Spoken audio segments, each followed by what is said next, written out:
Hello everybody, my name is AJ and welcome to the Skillbilly Syndicate channel. You guys ever have one of those days? I've had one of those days. Today is one of those days.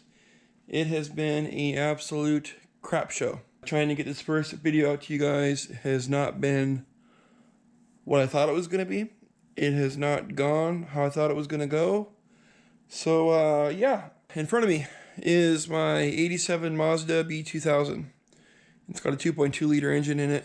I am trying to put a Holley Sniper into my truck and replace the Weber carb.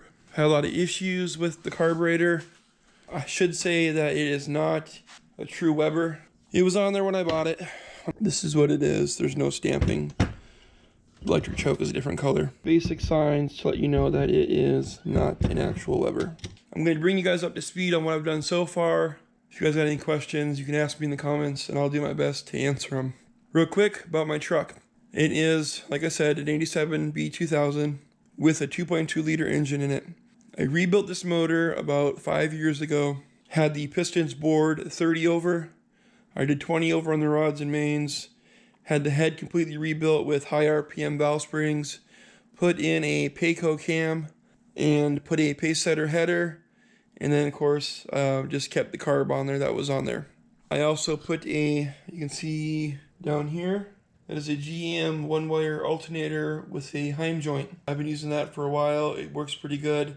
I think that I'm going to go ahead and do what Mazda Mitch did in his YouTube video. He puts out super good videos. Check him out. But he put in a 130 amp alternator that goes to a Miata or an RX-7. So check that video out if you guys want to get some more amperage out of an alternator. So I also, most of you'll notice I have an electric fan on here. I do have the fan shroud.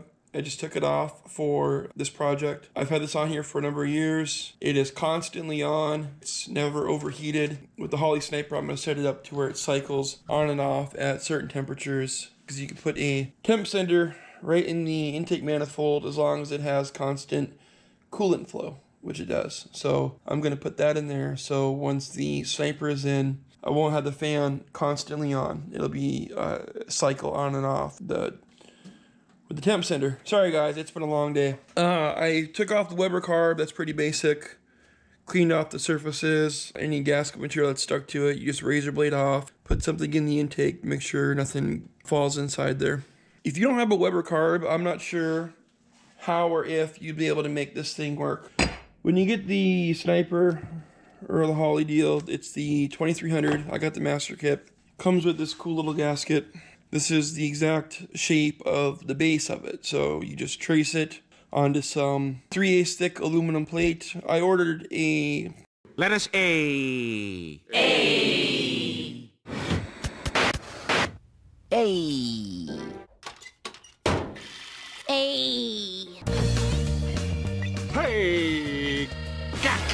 I ordered I think like an 8x10 or 8x12 piece of aluminum for like $25 off of eBay. It's 3/8 thick, 6061 aluminum, really basic stuff. I ordered it, and that's what I used to make my adapter. I traced this gasket out, just like that. Traced it with a marker, put it on. When you're cutting 3/8 thick aluminum, you need a certain bit for it. I don't have a CNC machine, I don't have a plasma cutter. I don't have a friend with access to a machine shop. So, true Skillbilly fashion, make it work with what you have. I used this cheap little jigsaw that I use for making speaker boxes and whatnot. I had to end up buying a... A. Oh God! Ow! This is a multi-purpose, multi-metal blade. It's a little bit thinner. You can cut around tighter turns and curves easier. But the main thing that I used to cut the basic shape out was this this here. I got it from Home Depot. It was like 12 bucks. It's got carbide teeth. It is a 5/7 TPI. And this will cut, looks like, says 3/16 to 3/8 thick metal. You can see it's got some wear on there, but you use this in some WD-40 and it cuts pretty well. This doesn't cut as well, but it goes around the corners better. This cuts better, doesn't go around the corners, so it's a give and take.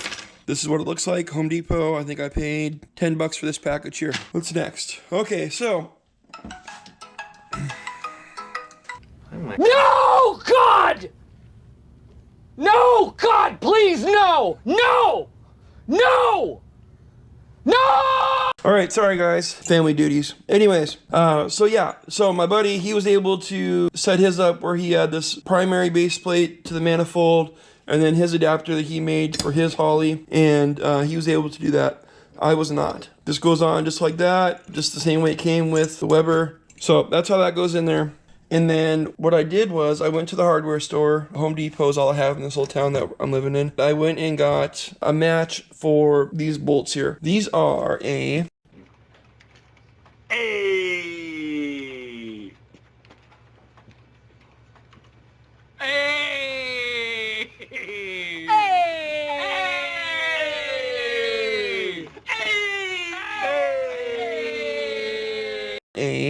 M8 1.25 is the thread pitch. And then what I did was I got these screws, and these are 16 millimeters long, and I basically just traced and got the holes marked out for these studs, and I got these screws that thread right into there. I traced out where these holes were onto my plate, drilled them out, made sure they lined up and thread in, and then I used a larger size drill bit and did kind of a countersink so that these would sit in there flush. So once these screws are in there like this, it sits flush.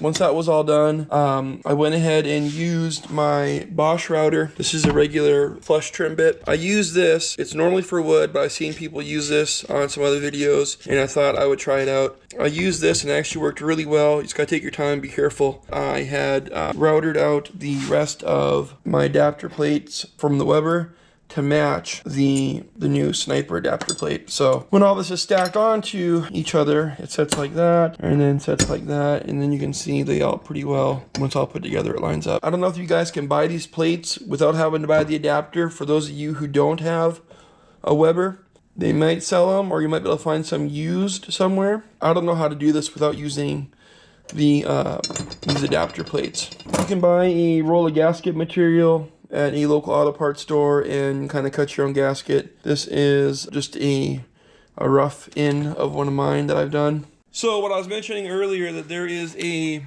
massive bottleneck for airflow on these intake manifolds, and this is what I'm talking about. You can see here, even though I had made the openings on my adapter plates larger to match the Sniper, there is a major restriction as it gets into here. And you can see that someone could probably trim this out and make it a little bit better, but I'm really worried about messing up my intake manifold, and that's not something that I want to do. I'm just gonna leave it how it is and see how she goes from there. I'm mostly adding the Sniper for reliability rather than performance. I already get pretty good gas mileage. I can cruise down the highway just fine. So yeah, I'm not going to make a race truck out of my truck. It's just for reliability, cold starts, being able to just pick up and go. So anyways, this is what I've done so far.